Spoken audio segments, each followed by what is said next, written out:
classroom physical environment in learning English at SMPN 23 Solo Selatan.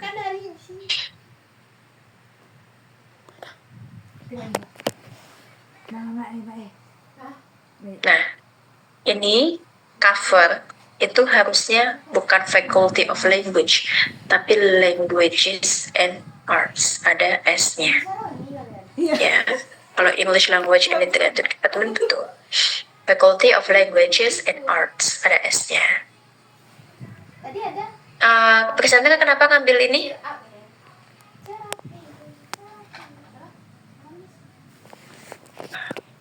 Apa pertimbangannya ngambil skripsi VT Aning untuk dijadikan contoh?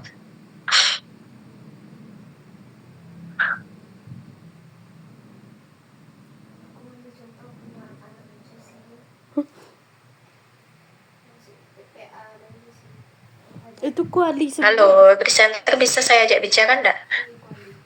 Dari kantin. Yes, Miss. Dengar Miss nggak? Dengar, Miss. Iya, kok lama sekali responnya gitu loh. Ketika Miss nanya dari tadi kok lama sekali, kenapa? Jaringan wifi di kos agak lelet, Miss. Why? Jadi kenapa kami pakai ini karena kemarin di grup ada beberapa yang ngirim ini, Miss, ngirim deskripsi dari Kak Fiti Anding ini, Miss, dari cutting sebelumnya. Oh, berarti kamu nggak tahu kan kebenarannya, validasi data-datanya, Miss. asal aja. Oke, contoh-contohnya kayak gitu ya. Lalu yang paling sering kali salah itu adalah tidak bagian sama. Kalau tidak bagian sama ya tinggal apa saja. Nah, untuk menuliskan abstrak, abstrak itu ada bagian sendiri ya. Kita langsung ke introduction.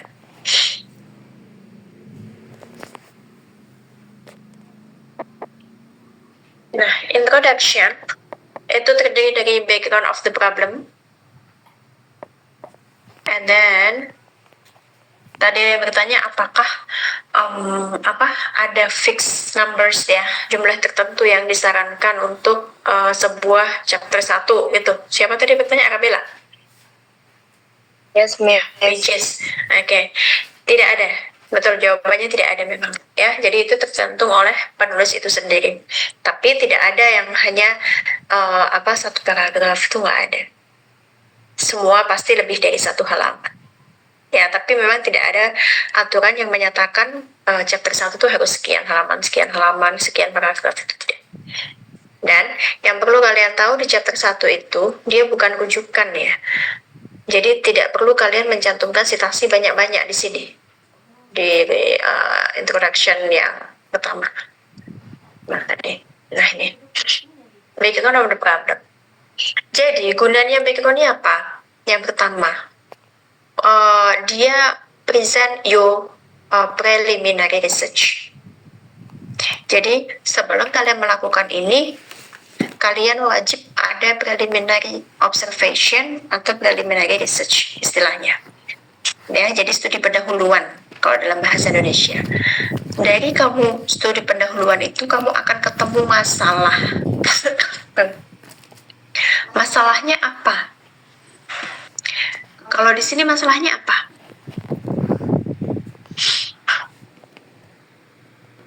Kalau di skripsi ini masalahnya apa? Di mana kita cari masalahnya? Di bawah-bawah biasanya ada tertulis masalahnya dengan rinci.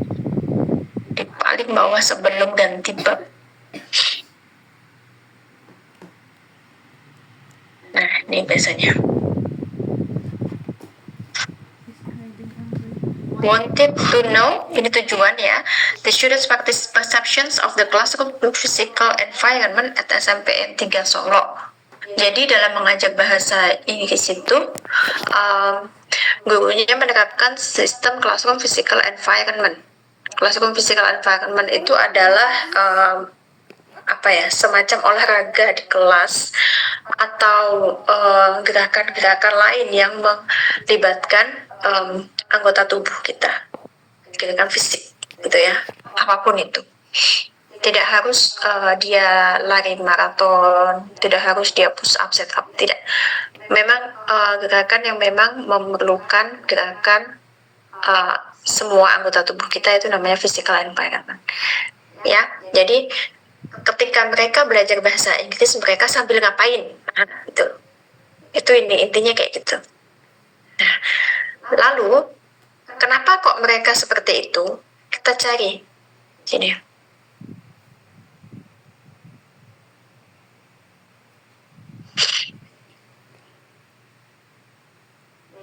Each classroom does not have window, curtains, and fans. The chairs and tables are comfortable and sufficient for understudies to move around and socialize with each other. This affects teaching and learning activities in the classroom. Understudies at 23 Solo Selatan may have their representations of the physical environment of the classroom. Nah, paham sampai sini apa masalahnya?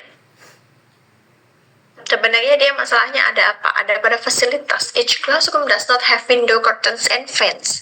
The chairs and table are comfortable and sufficient for understudies moving around and socialize with each other. Nah, itu background yang dia temukan saat dia melakukan preliminary research atau studi pendahuluan. Ya, itu dia cantumkan wajib di bagian hampir terakhir dari introduction. Bukan introduction, dari background of the study. Ya, jadi sebelum kalian menginjak ke ini identification of the problem, ini sudah beda ya. Berarti atas-atasnya ini hanya sedikit, lalu di atasnya lagi sudah menuju kepada temuan masalah. Nah, lalu yang kedua adalah setiap membuat background itu,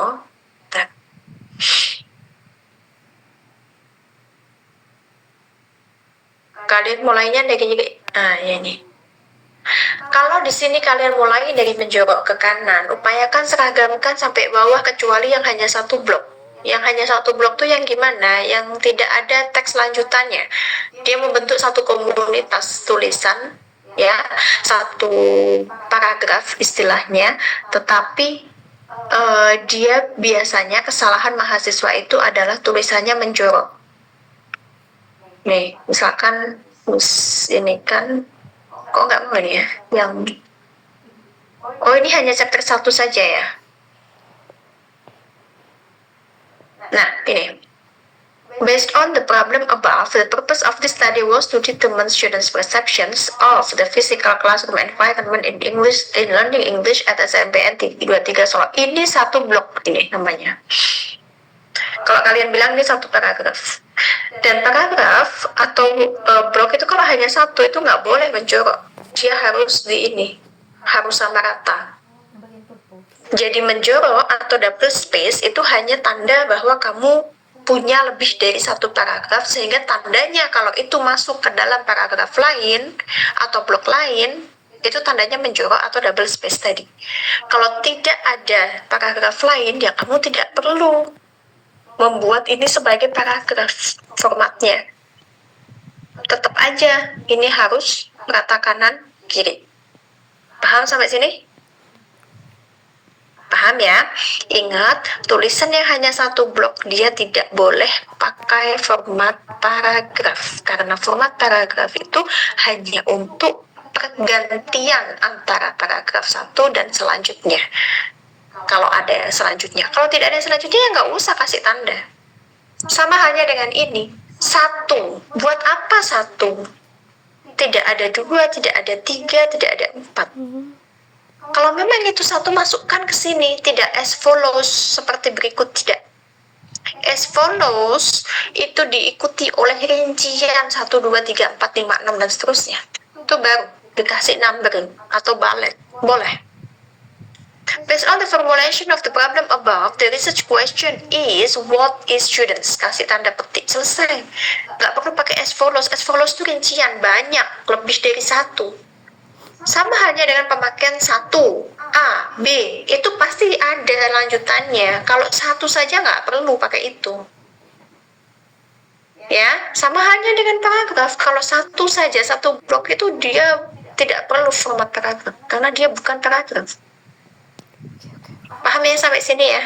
Teknis penulisan ini simple, receh banget kalau menurut kalian mungkin ya, tapi ini penting.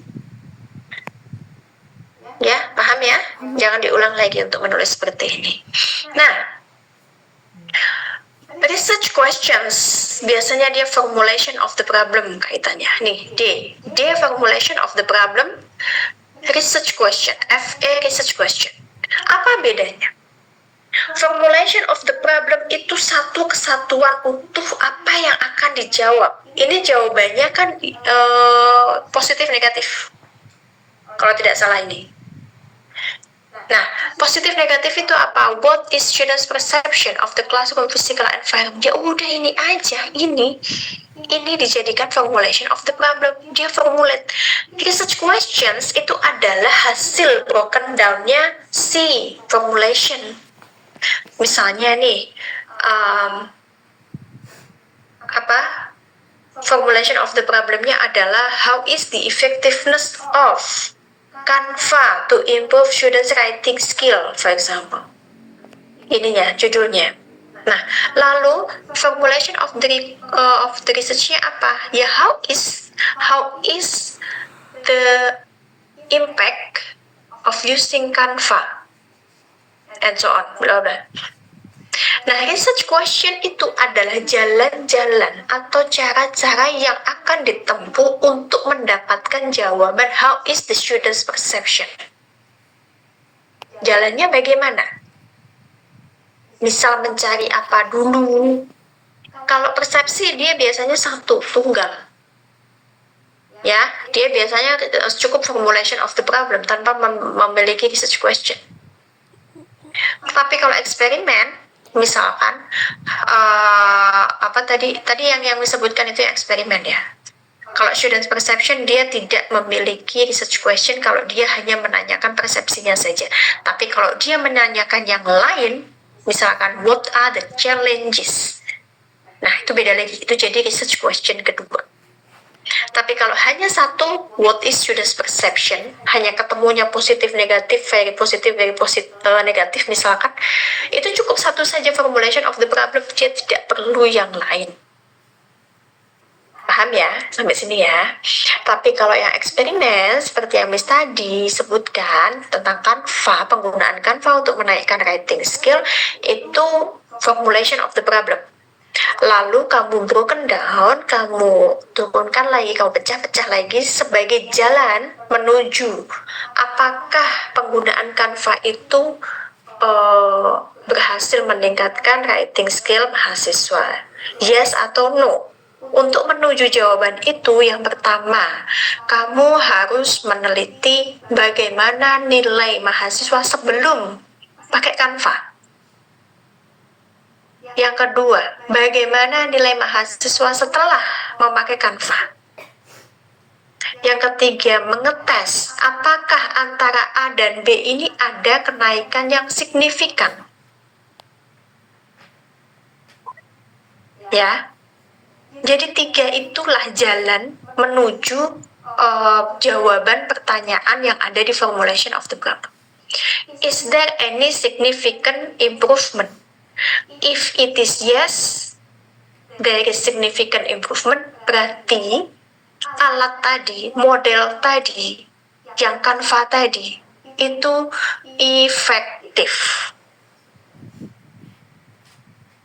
Jadi bisa dikatakan efektif apabila dia telah menaikkan nilai dari pretest ke posttest. Kalau dia tidak bisa menaikkan, tapi menaikkannya itu signifikan ya, bukan hanya naik 5 poin, 10 poin, tidak. Dia wajib signifikan. Bagaimana kita menentukan signifikan? Dengan uji T namanya. Kalau ada pretest dan posttest, berarti dia pakai paired Pretest formula. Paired ya, berpasangan. Pretest, posttest itu berpasangan. Oke, itu sekilas tentang penelitian. Tapi itu sebenarnya bukan ranahnya dibahas di sini ya, tapi itu di kelas penelitian. Semoga kalian sudah bisa paham. Oke, itu research questions. Identification of the problems itu adalah semua yang kalian identifikasi sebelum melaksanakan penelitian ini, sebelum menentukan judul ini. Jadi ketika Anda laksanakan preliminary study atau preliminary research, kalian akan dihadapkan dengan banyak sekali temuan. Tidak hanya penggunaan classroom physical environment saja di situ, tidak. Tapi ada juga masalah anak yang nggak pernah masuk kelas saat pelajaran bahasa Inggris saja, tapi pelajaran yang lain mereka masuk misalkan. Ada anak yang speakingnya tidak bagus, ya, tapi skill menulisnya sangat bagus. Dan berbagai macam problem yang kamu jumpai ketika kamu melaksanakan studi pendahuluan, itu tulis di identification of the problem. Nah, nanti setelah kamu tulis semuanya, kamu harus kerucutkan, kamu harus bilang bahwa ini yang akan saya jadikan penelitian, ini yang akan saya eksplor lebih dalam, ini yang akan saya teliti, yang akan saya pecahkan. Ya, misalkan mereka sudah pernah memakai classroom physical environment, lalu kalian melakukan penelitian bagaimana sih sebenarnya respon mahasiswa atau siswa itu dalam melakukan classroom physical environment.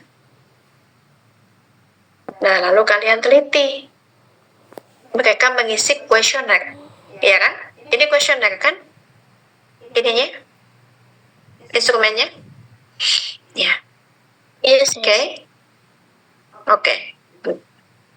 Limitation of the problem itu digunakan agar penelitian kalian itu tidak kemana-mana. Misalkan students perception of the classroom physical environment. Classroom physical environment itu kan banyak jenisnya. Ya, in learning English. Yang mana? Nah, ini makanya di sini bilang it is very important to have boundaries so that the research is clear and the issues discussed are more focused and efficient. The scope of the problem in this study. Nah, ini memang scope, tapi scope-nya belum definitely. Scope yang mana? Students perception, classroom physical environment. Classroom physical environment itu kan banyak. Anak naik-naik manjat-manjat tembok tuh, naik-naik kursi meja itu kan physical environment. Ya kan? Nah, ini harusnya dilimitasi di sini. Yang dimaksud dengan classroom physical environment itu apa? Yang yang dikonsider bahwa dia melakukan classroom physical environment itu apa? Apakah hanya dia berlari di kelas lalu dikatakan classroom physical environment? Ataukah memang ada senam khusus atau kegiatan-kegiatan yang melibatkan fisik secara khusus di kelas? Itu harus ada limitasinya di sini. Nah, ini tidak mencantumkan. Formulation sudah, ini sudah. Significant adalah purpose. Ya, research question tadi sudah, silahkan ditambah lagi. Any question so far? Oh ya, di dalam subbab 1, ini apa? Introduction ya. Di dalam background of the problem, tidak boleh kalian mensitasi banyak-banyak. Sitasi secukupnya saja, 3-4 itu sudah banyak.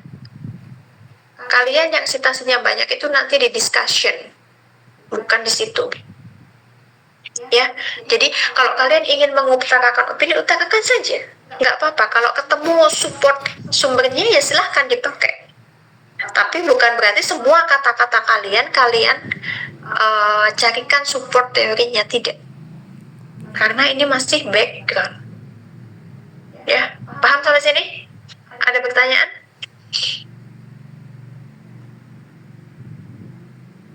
izin bertanya, Miss. Iya, Syifa. Untuk formulation Putus-putus, Syifa, putus-putus. saya ketik aja di chat ya, Miss. Boleh. Atau kamera kamu matikan dulu saat bertanya. Oke. Di research question itu kan di situ ada satu. Kalau ada dua itu bagaimana nyantuminnya di formulation of the problem, Miss?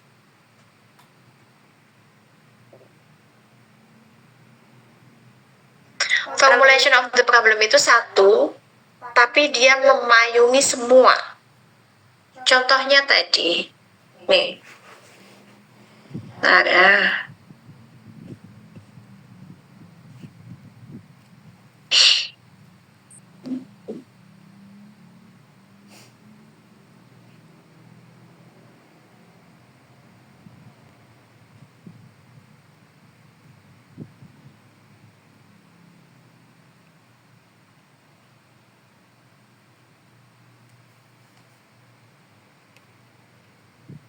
Gue nggak mau ya.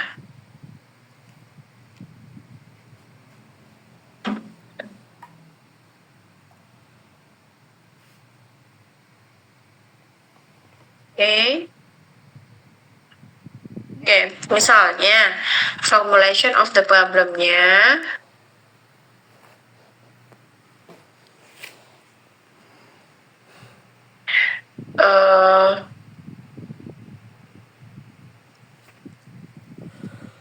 is Canva effective to improve writing creativity of students in English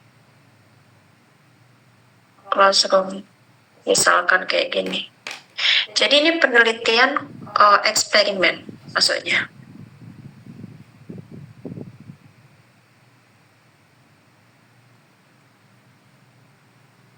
Nah, experimental research. Ini formulation ya, formulasi, diformulasikan, dirumuskan. Ini rumusnya.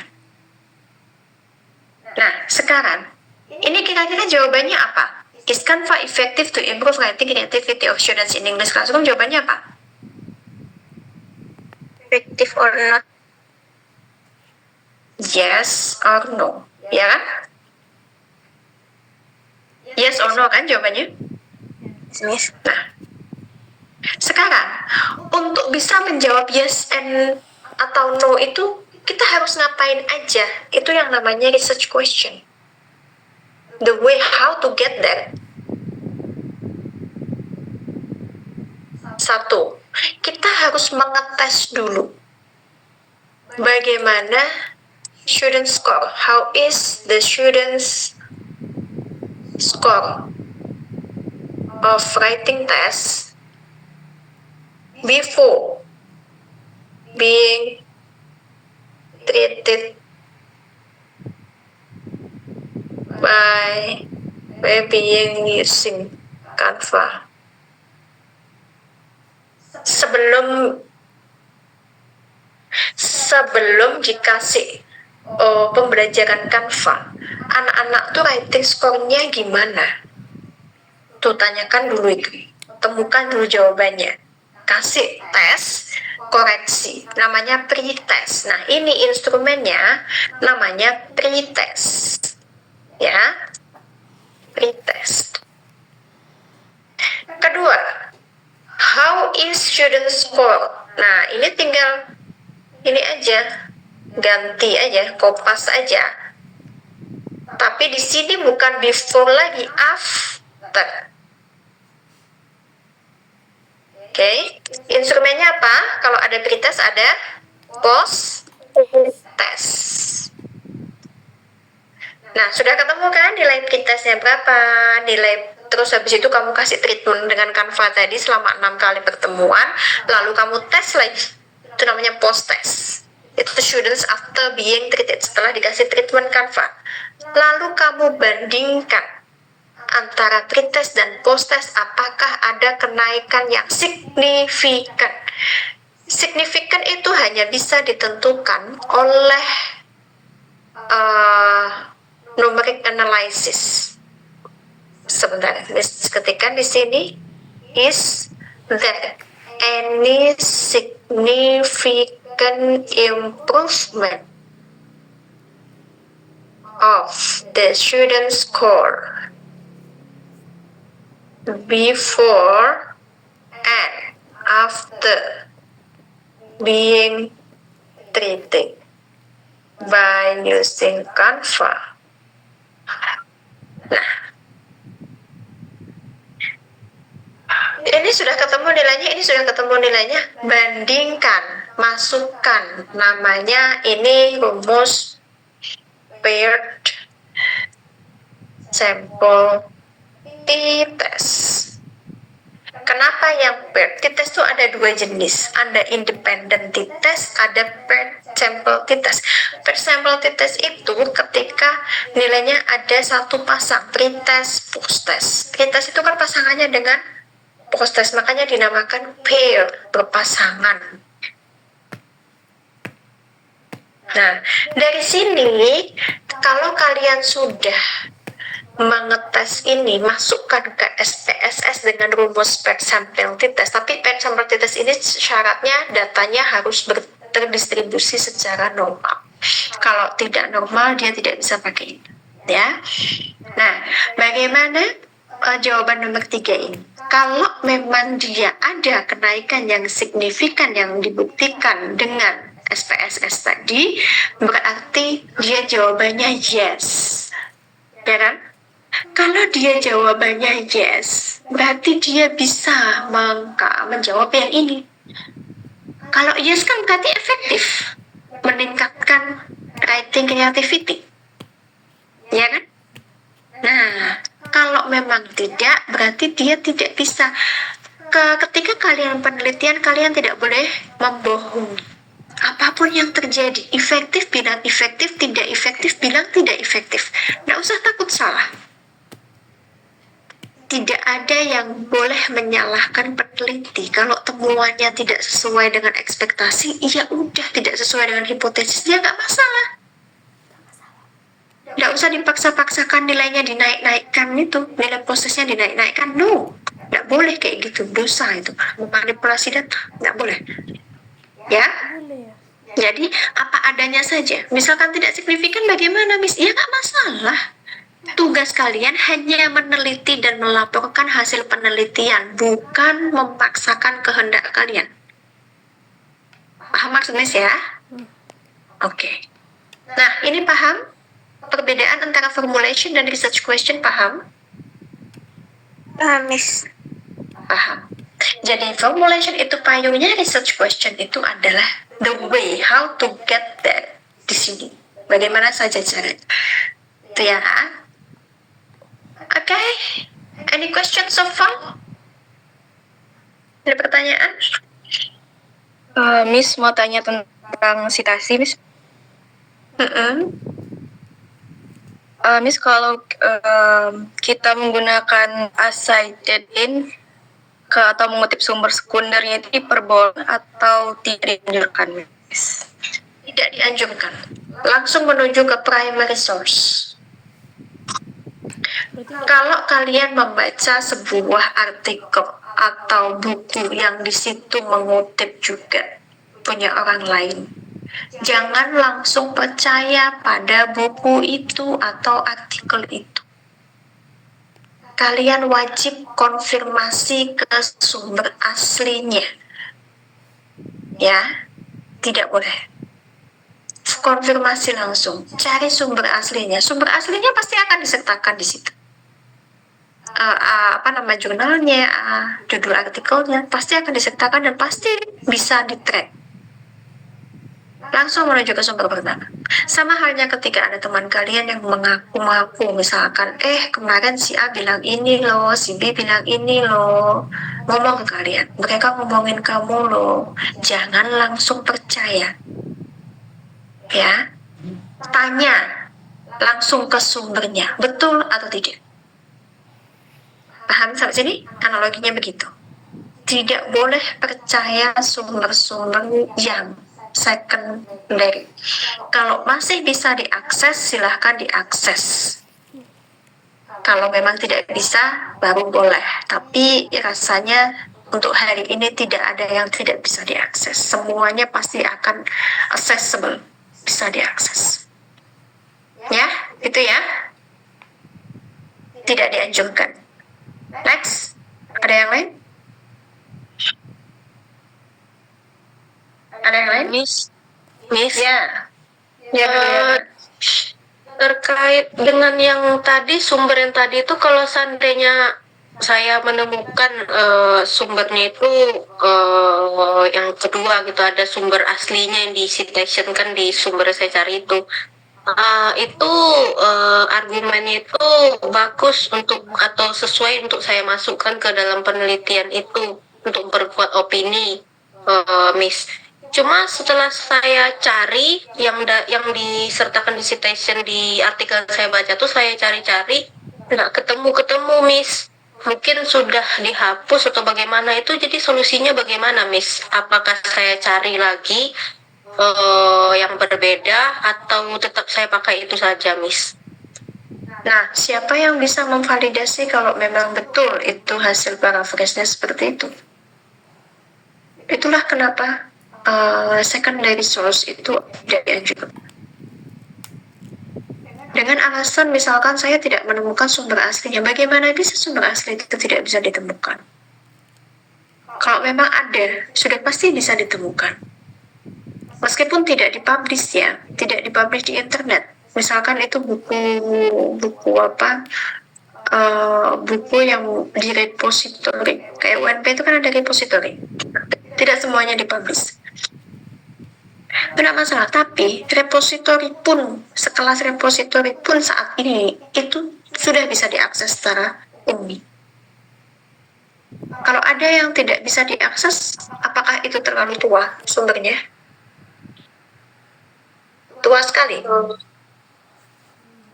Waktu itu saya ketemu enggak terlalu tua sih, Miss, sekitar tahun berapa? 2015, sekitar tahun 2015 misalnya, Miss. Ya, sebentar. Ini sama telepon sebentar.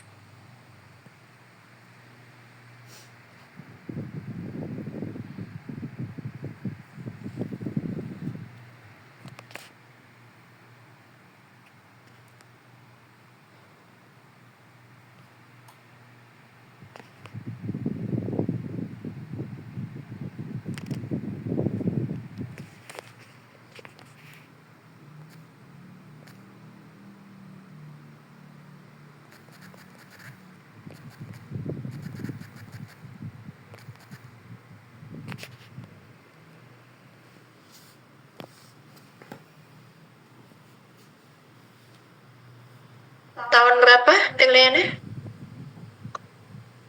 Sekitar 2015, Miss. Kenapa bisa 2015 kok tidak bisa di-track? Kalau dihapus berarti ada alasan. Nah, saat ini itu sedang musimnya artikel di retracted istilahnya. Dalam berjulalan namanya retracted. Kenapa? Karena dia tidak memenuhi kaidah ilmiah. Dia tidak memenuhi prosedur submission yang benar.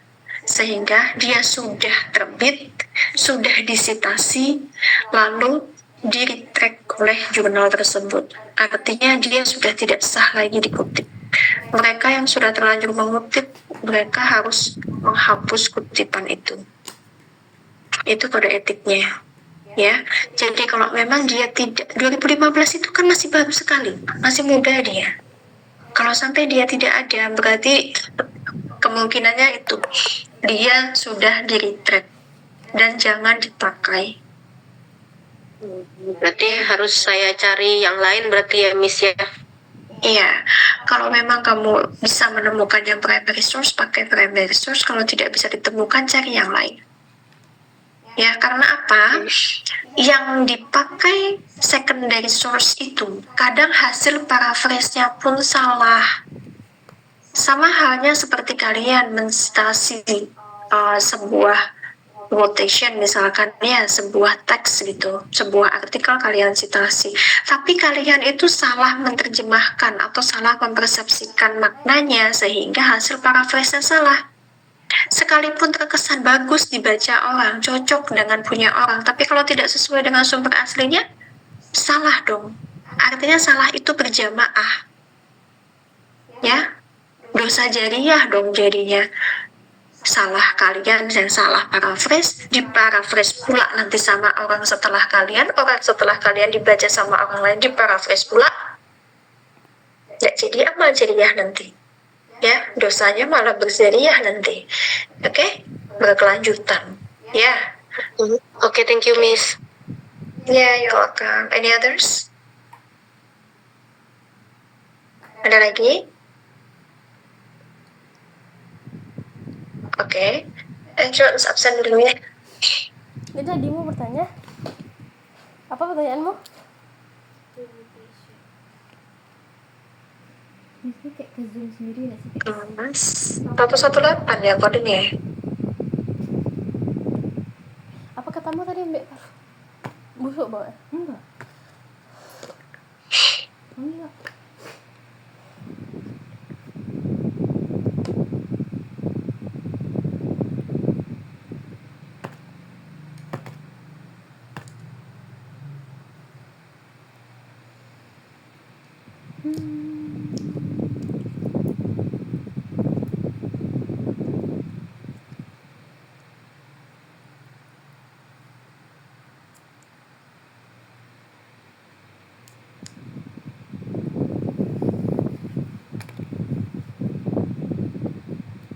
Bima Prasetya.